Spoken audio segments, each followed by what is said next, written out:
The Roberts Court has turned back the clock on our democracy by over a century.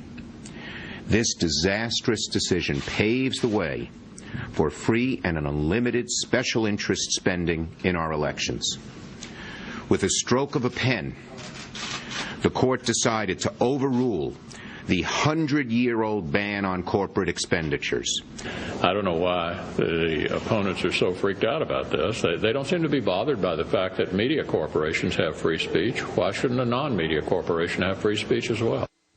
A big ruling today by the U.S. Supreme Court justices voting 5-4 to essentially give corporations and unions, for that matter, the same First Amendment rights that individuals have when it comes to political arena, the funding of political ads, speaking out. Justice Anthony Kennedy writing this: when government seeks to use its full power, including the criminal law, to command where a person may get his or her information or what distrusted source he or she may not hear, it uses censorship to control thought. This is unlawful. The First Amendment confirms the freedom to think for ourselves. We're back with the panel. Charles, what does this mean practically?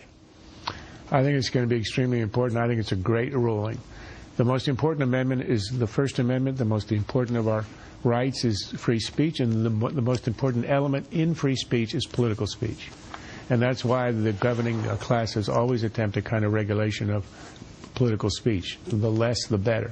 Now, it has to be admitted that one of the downsides of this will be a marginal increase in the power of money. However, for all of the restrictions that we have had under all our laws, the finance laws, money always ends up having its influence one way or the other. It finds its level. It goes around loopholes. You hire smart and now rich lawyers, and you get around it.